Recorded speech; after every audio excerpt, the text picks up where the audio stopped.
नमस्कार, आम्ही डॉक्टर उल्हास पटेल कृषी महाविद्यालयाचे विद्यार्थी मस्कावत गावामध्ये आलेलो आहे। आज आपले मुख्य पाहुणे अरुण केगले सर आपल्याला शेतीबद्दल थोडी माहिती सांगणार आहे। तर सर सुरुवात करतो, तुमचं नाव पूर्ण सांगा सर। अरुण दामू फेगडे, आपण मस्कावत सीम, राहणार मस्कावत सीम, तालुका रावेर, जिल्हा जळगाव। आपण मुख्यतः शेती करता का हो। अजून काही व्यवसाय? शेती करतो आणि व्यवसाय मध्यंतरी सुरू केला होता, केळीचे धागे काढण्याचा व्यवसाय सुरू केला होता। परंतु व्यापारी दृष्टिकोनातून ते बजेट बसत नाही, त्यामुळे तो व्यवसाय बंद केला मी स्वतः। तरी सर कधी सुरू केला होता तो व्यवसाय केला होता मी 2017ला। 2017ला? हा, आणि 19 पर्यंत चालला तो, 19 पर्यंत। हा, परंतु बाहेरच्या व्यापारीकरणामुळे तेवढा रेट न मिळाल्यामुळे त्याच्यामध्ये असं काही फायदा दिसून आला नाही आणि म्हणून त्याला मी बंद केलं। सहकारी तत्वावर तो सुरू केला होता। सर तुम्ही शेती केव्हापासून चालू करता? शेती तसं बघितलं तर लहानपणापासूनच मी शेतीमध्ये जातो। नियर अबाउट 3.5 एकर जमीन आहे माझ्याकडे।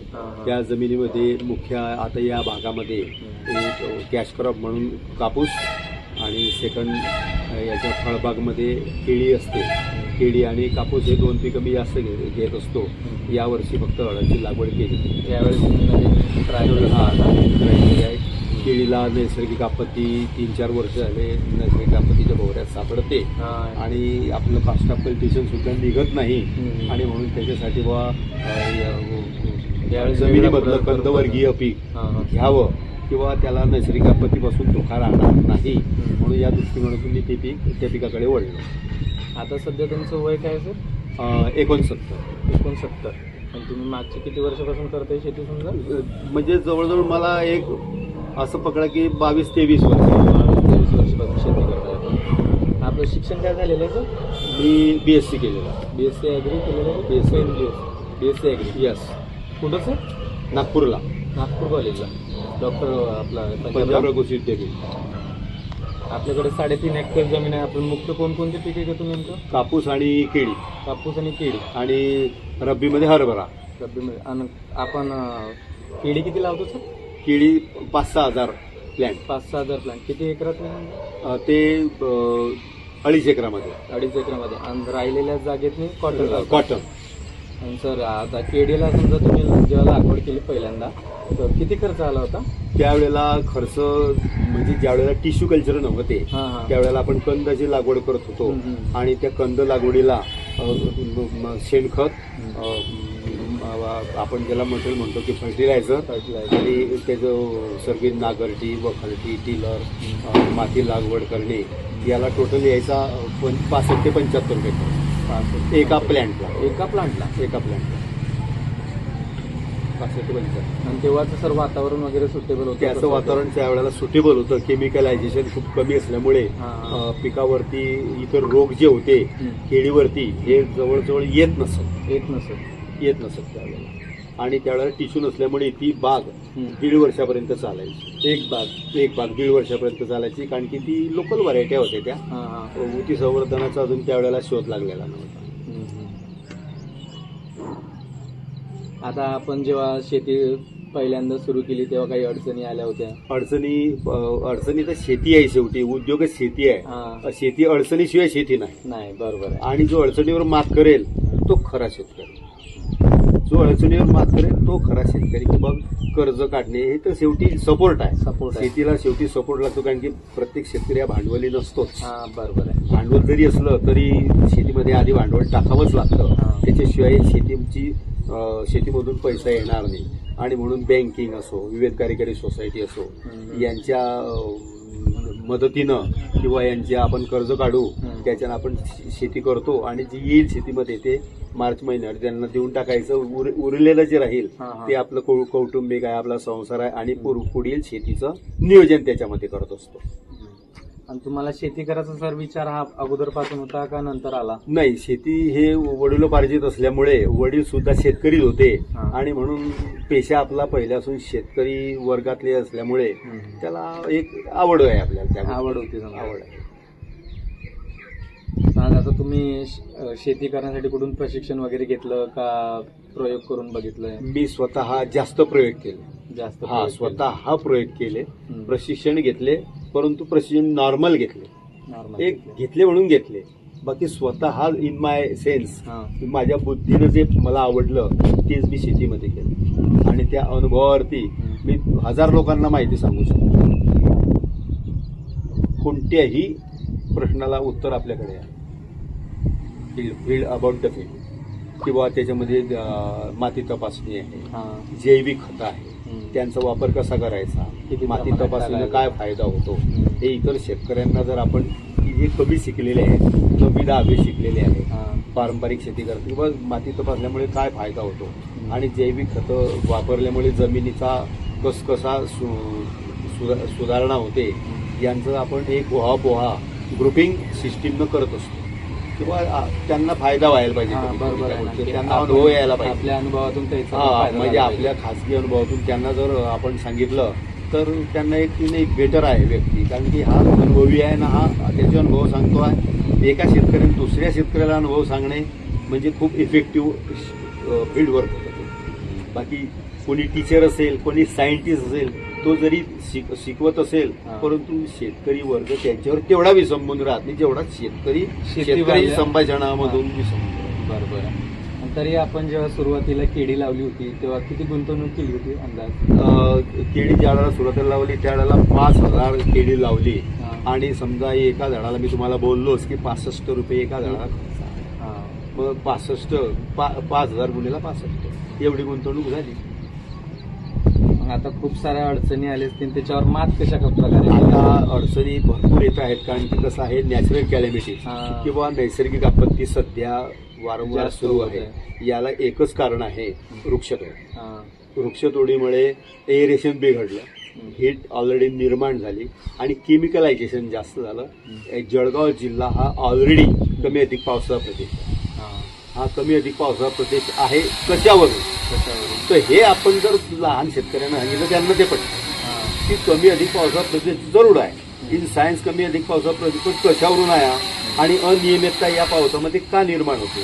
तर ज्या वेळेला आपण पिकावरती केमिकलचा फवारणी करतो, केमिकलचा बेस आहे क्लोरिनेटेड, क्लोरीन बेस असतो त्यांचा आणि म्हणून त्यांचा स्मेल आणि उडून जाणे हे जे आहे तर क्लोरिनेटेडमुळे ओझोन जो राहतो हवेमधला ओझोनचा थळ हा पातळ होता तो क्लोरिनेटेडमुळे.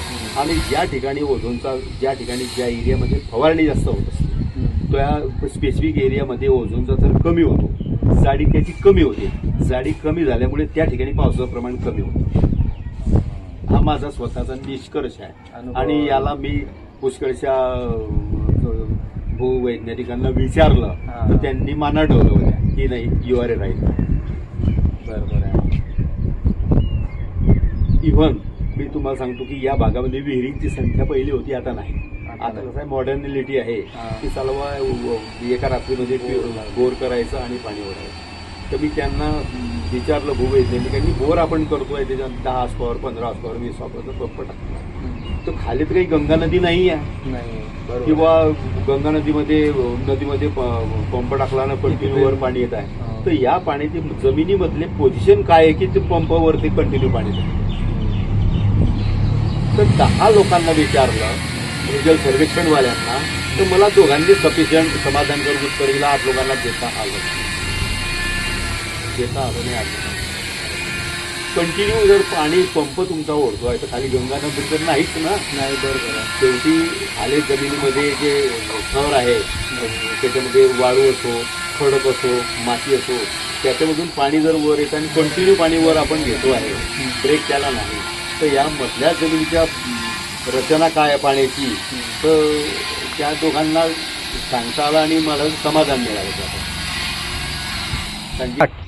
तर आपल्या शेतीमध्ये विजेचं वगैरे काही लाईन वगैरे तिकडे काही समस्या इलेक्ट्रिकची तशी आता तेवढी नाही आहे. लोड शेडिंग असतं, प्रॉपर त्यांनी टाईम बांधून दिलेले आहे की या टायमामध्येच तुम्हाला इलेक्ट्रिक सप्लाय सुरू राहील. तुमचं नियोजन तुम्ही करा आणि त्याच्यानुसार शेतकऱ्याला नियोजन करावं. तरी सर काय टाईम आहे आपल्या शेती? टाईम आहे तो सकाळचा 10 वाजेचा, 10 ते संध्याकाळच्या 4:30-5 पर्यंत होऊन जाते ना सर? हा, नवीन टेक्नॉलॉजी ड्रिपची असल्यामुळे, ठिबकची असल्यामुळे माणूस त्या याच्यानुसारच प्लॅनिंग नियोजन करतो. मग पाण्याची कमतरता वगैरे वाटते नाही, का? पाण्याची कमतरता सध्या नाही.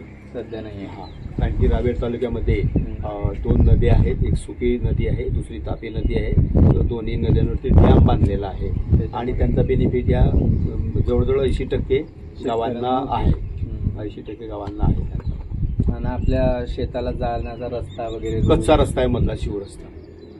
तर पावसाळ्याचा काही त्रास? पावसाळ्याचा त्रास होतो, हां. मग गरजेनुसार टाकून घ्यावी वाळू. हां. शेतकरी स्वतः कलेक्ट करून घेतात. आता आपण समजा इतर कोणा लोकांना शेतीबद्दल प्रशिक्षण दिलंय का? हो, 2-4 ठिकाणी दिलंय. तुमच्या हो हो, शेतीबद्दल त्याला समजा आपल्या अनुभवातून त्याला माहिती प्रदान हो. केली. किंवा आपण बघतो मार्केटमध्ये आता सेंद्रिय, कारण की गुरांची संख्या कमी झाली, हां. मजुरांची संख्या रोडावली, गुरांची संख्या कमी झाली आणि म्हणून मार्केटमध्ये सेंद्रिय खतांची उपलब्धता भरपूर आहे. हां. तर सेंद्रिय खतामध्ये त्या पोतळीवर लिहिलेलं असतं की सेंद्रिय कर्ब. सेंद्रिय कर्ब याच्यामध्ये या पोतळीत आहे. या सेंद्रिय कर्ब कसा तयार करतात हे जर त्या कंपनीवाल्यांना जर माहिती नसेल तर ते शेतकऱ्यांना म्हणजे अंधारात ठेवता, याचा अर्थ असा अंधारात ठेवता येते शेतकऱ्यांना. तर सेंद्रिय कर्ब कसा तयार करतात हे मी माहिती शेतकऱ्यांना सांगतो माझ्या अनुभवातून. तुमच्या अनुभवातून की चला बुवा एक पीक उगवलं, निंदण राहतं, आपलं तण राहतं, तणाची निंदणी केली, मग शेतामध्ये आपण त्या ठिकाणी ते त्याचे छोट्या ढीग मारतो. ढीग मारल्यानंतर दिवसाचं टेम्परेचर आणि रात्री ज्या वेळेला 12 नंतर जमीन थंडी होत असते त्यावेळेला जमीनमधून गॅसेस निघतात. थंडी होते म्हणजे गॅसेस निघतात, उष्णता तिची बाहेर येते. उष्णता ज्या वेळेला बाहेर येते त्यावेळेला जे तणांचे ढीग असतात त्या ज्या ठिकाणी ढीग असतो त्या ढिगाला खालून ती उष्णता अडते. अडल्यामुळे त्या ठिकाणी ते उष्णतेचं रूपांतर द्रवामध्ये होतं, पाण्यामध्ये. हाय प्रेशर निर्माण होतो त्या ठिकाणी. ती वर जाऊ शकत नाही, त्यामुळे प्रेशर असल्यामुळे द्रवामध्ये रूपांतर होतं. आणि सकाळच्या टायमाला 4 वाजेच्या नंतर, 4 ते 4 नंतर 6 वाजेपर्यंत या 2 घंट्याच्या कालावधीमध्ये ते द्रव जमिनीवरती येतात आणि तिथेच सेंद्रिय कर्ब तयार होतो. आणि म्हणून ढीक काढल्यानंतर बघा तिथली जमीन तुम्हाला मोकळी आणि सच्छिद्र झालेली दिसेल, त्याला सेंद्रिय कर्ब युक्त जमीन म्हणतात. पकडून जाते. बरोबर बोलले तुम्ही. म्हणजे हे असं जर शेतकऱ्यांना आपण लहान शेतकऱ्यांना जर समजून दिलं तर बरोबर त्यांना समजतं ते की नाही झाला सेंद्रिय कर्ब काय भानगड आहे. आणि सेंद्रिय कर्ब असल्याशिवाय पिकांची उगवण चांगली होऊ शकत नाही. हवेमधले मूलद्रव्य त्या जमिनीमध्ये घुसू शकत नाही. सच्छिद्र असल्याशिवाय कसं काय घुसेल. बरोबर आहे. आणि सर आता तुम्ही ड्रीप इरिगेशनचा वापर करताय, तर त्याच्यामुळे काय फायदे काय नुकसान? ड्रीप इरिगेशनमुळे एक पाण्याची नियर अबाउट जर बघितलं तर 65% बचत होते. पिकाला मोजकं गरजे इतकं पाणी आपल्याला पिकाला देता येतं. जमिनीला पाणी हे जमिनीला नाही द्यायचं, पिकाला द्यायचं. त्याची गरज बघून पाणी द्यायचं आहे की याला फक्त तर 4 लिटर पाण्याची गरज आहे तर आपण त्याला 4 लिटर पाणी देऊ शकतो. म्हणजे त्यामुळे 65% पाण्याची बचत होते. आणि जे जे आपण खतं वापरणार आहोत त्या खताची उपलब्धता या कमी पाण्या दिल्यामुळे 100% पिकाला उपलब्धता होते. त्यामुळे पीक 24 तास पिकाची वाढ होत असते ड्रीपमुळे. तर ते ड्रीपला तुम्हाला किती खर्च आला? ड्रीपला तसा 2.5 एकराला ड्रीपला 90,000 रुपये. आणि आपण काही वॉटर फिल्टर वगैरे लावले आहे का? काय फिल्टर लावलं होतं पण काढून टाकलं. फिल्टरचा काही फायदा नव्हता होत? नाही, फिल्टर साफ करणे किंवा कसं आहे जे जोर आहे ना चोरून नेतात म्हणून डायरेक्ट कनेक्शन. मग आपल्या शेतामध्ये विहीर आहे का बोर? बोरवेल किती आहे ते फूटचं कुंडा? बोरवेल आहे 270. उन्हाळ्यात पाणी राहते का? पुण्यात पाणी असतं तुला. मी ऐकलंय की या गावामध्ये पहिले जेव्हा जास्त पाणी नव्हतं, पाण्याची कमतरता होती, तर मग तेव्हा शेती कशी करायची? त्यावेळेला शेती करायची पण त्यावेळेला पहिले इंजन होते. मग पाणी इंजनाचं पुरेल तोपर्यंत करायचे, नंतर रात्रभर बंद. पण नंतर सुकी डॅम ज्या वेळेला सुकी नदीवरती धरण झालं ते पाणी त्याचं जमिनीमध्ये जिरलं गेलं आणि वॉटर टेबल जमिनीची सेटल झाली. आता तुम्ही जेव्हा केळी घेत होते, केळीचं उत्पन्न करत होते, तेव्हा तुम्ही काही माल एक्सपोर्ट वगैरे करत होते का? नाही, त्यावेळेला अशा काही सुविधा नव्हत्या. त्यावेळेला एक्सपोर्ट म्हणजे कसं फॉरेनमध्ये तर काही पाठवण्याची त्यावेळेला सुविधा नव्हती. फक्त एक दुसऱ्या प्रदेशामध्ये किंवा MP, UP, कर्नाटक, कलकत्ता या भागामध्ये मग वॅगननं किंवा ट्रकनं माल जायचा. आणि व्यापारी घेऊन जायचे. त्याच्यापासून केळीच्या वेस्टेज पासून दोरी तयार करायची ना वाटतं. हो, तर मग त्या दोरी वेस्टेज पासून कशी तयार करायची? तो आपला केळीचा उभा जो खांब असतो, आपला घड काढल्यानंतर उभा खांब जमिनीलगत काटून घ्यायचा, त्याचे 2 भाग करायचे. 2 भाग केल्यानंतर त्याला पाकळ्या असतात, उभ्या पाकळ्या, त्या पाकळ्या अलग अलग करायच्या. पाकळ्या अलग केल्यानंतर मशीनमध्ये टाकायचं त्याला, जसं आपलं ऊसाचा रस आपण काढतो त्या टाईप मशीन असते त्याला. ते मशीनमध्ये टाकलं म्हणजे त्याचं वेस्टेज बारीक बारीक छिलके खाली पडतात आणि फक्त धागेच त्याच्यामध्ये राहतात. आणि ते धागे मग सनलाईटमध्ये सूर्यप्रकाशाने वाळवून घ्यायचे. म्हणजे ड्युरेबिलिटी जे टिकेल असं मटेरियल, तागापेक्षा टिकणारं मटेरियल, तागापेक्षा टिकणारं मटेरियल म्हणजे केळीचा धागा. तागापेक्षा. आता आपण कापूस किती लावलाय अंदाज? कापूस मी यावर्षी फक्त 1.5 एकर लावला. तरी कारण की कसं आहे की 1-2-3 वर्षाच्या कालखंडामध्ये निसर्गाच्या अति पाऊस, की ज्या पिरियडमध्ये त्याला विश्रांती पाहिजे त्या पिकाला, पावसाची त्या कालखंडामध्ये पाऊस जास्त आला, त्यामुळे उत्पादनमध्ये घट आली आणि व्यापारीकरणाच्या दृष्टिकोनातून रेट जास्त जर मिळाला नाही, त्यामुळे तेवढं बजेट बसलं नाही आणि म्हणून 1.5 एकर कापूस लावला. सर, त्या 1.5 एकरमधून किती उत्पन्न होतं? 1.5 एकरमधून जास्तीत जास्त मला 13 क्विंटल कापूस आला. 13 क्विंटल. तुम्ही मग इतरच्या लोकल बाजारमध्ये विकता का जळगावमध्ये नेता? नाही, लोकल बाजारामध्ये. तरी काय रेट भेटतो तुम्हाला? काही 6,500 रुपये क्विंटल. 6,500. आता तुम्ही बोलताय आपण आता शेतामध्ये हळद लावली, किती लावली सर? 1.5 एकरच लावली यावेळी. 1.5 एकर लावली. बाकीचा जो एरिया आहे तो नवीन उती संवर्धा केळी आपण कंटिन्यू करत आहे. आता केळी आता सध्याच लावली का? हो, आता जस्ट बिलकुल 8-10 दिवस झाले. 8-10 दिवस झाले. आता सर, जे नवीन येणारे शेतकरी आहे किंवा भावी पिढी आहे त्याला तुम्ही काय संदेश सांगता? भावी पिढीला तर संदेश असा राहील माझा की जरी गुळांची संख्या कमी झाली, परंतु जमिनीची कसा टिकवता येईल की ज्यावर जमिनीची उत्पादन देण्याची शक्ती राहील अवलंबून. आणि म्हणून जास्त फर्टिलायझरच्या मागे न लागताना फर्टिलायझर वापरल्याशिवाय पीक येत नाही, कारण की सवय पडली जमिनीला. आणि म्हणून तुम्ही 70% फर्टिलायझर वापरा आणि 30% सेंद्रिय वापरा, की ज्याच्यामध्ये सेंद्रिय खत असतील, शेणखत असेल, आपल्या लेंडी खत असेल, एरंडी डेप असेल. म्हणजे हे जे सेंद्रिय आहे हे वापरा, की मग तिचा कस टिकून राहील आणि उत्पादन देण्याची क्षमता जी टिकेल आणि भावी पिढीला ती जमीन कसता येईल.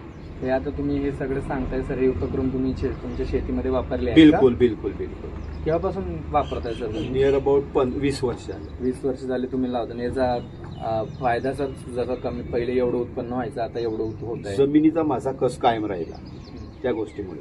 जमिनीचा कस कायम राहिल्यामुळे फर्टिलायझर जेवढं टाकावं लागत होतं त्याच्यापेक्षा कमी टाकावं लागतं. मागे जर समजा मी 15 क्विंटल वापरलं तर आता ते मला 9 क्विंटल वापरावं लागतं, कारण की मी तिथं जमिनीचा कस वाढवला. आणि त्याच्यामुळे जमिनीचा कस वाढवला म्हणजे येणारं प्रॉडक्ट जे आहे ते प्रॉडक्ट वजनदार भरतं. केव्हा आहे सेंद्रिय, जर जमिनीमध्ये सेंद्रियपणा जास्त असला तर असलेल्या पिकाचं प्रॉडक्टचं वजन जास्त भरतं आणि फर्टिलायझर जे जर वापर केला त्या प्रॉडक्टचं वजन कमी भरतं. आता सर, आपण पाहतो की मुख्यतः आता केळीवर जास्त रोग वाढले, त्या रोग कंट्रोल करायसाठी आपण कोणते पेस्टिसाइड वगैरे यूज करताय? मी सध्या पेस्टिसाइड यूज करत नाही. कोणताच नाही?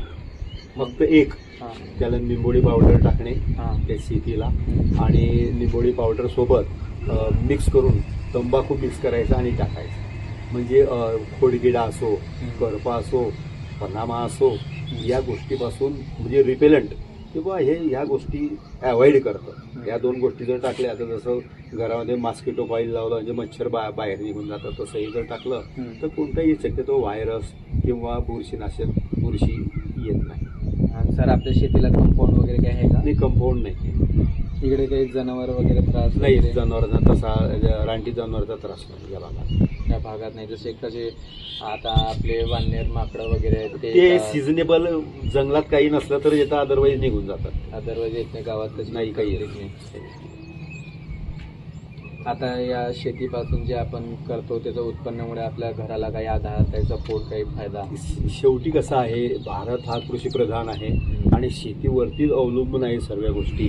जरी शहरांचं शहरीकरण जास्त आलं पण त्यांना शेवटी तांदूळ लागणार आहे, गहू लागणार आहे, त्यांना ज्वारी लागणार आहे, त्यांना पोकळा लागणार आहे, त्यांना कोबी लागणार आहे, त्यांना कांदा लागणार आहे. शेवटी तेच मालाचं उत्पादन खेड्यामध्ये होतं आणि व्यापारीकरणाच्या दृष्टीकडून तो शहरात विकला जातो. आणि समजा सर जे काही आता शेतकरी आहेत त्यांना समजा हे मोठी पिके घेत नाही, जे भाजीपाला पिके घेतात त्याला काही संदेश वगैरे?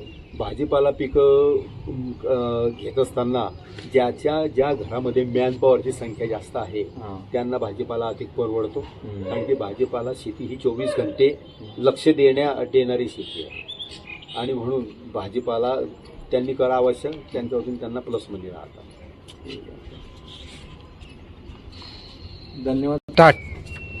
धन्यवाद सर, तुम्ही तुमचा मौल्यवान वेळ आणि अनुभव आम्हाला दिला आणि तुमचे जो अनुभवातून आता जे येणारी पिढी आहे किंवा शेतकरी जे अनुभव घेतील त्याच्यामुळे त्यांना शेतीमध्ये जे फायदे होतील ते खूप मौल्यवान आहे. तुमचा जो वेळ आम्हाला भेटला त्याच्यामुळे धन्यवाद सर. आमच्या कॉलेज थ्रू आमच्या ग्रुप थ्रू मस्कावर या गावामध्ये आम्ही आलो आहे. तुमचा खूप खूप आभार. थँक्यू. सुरू कर त्याला.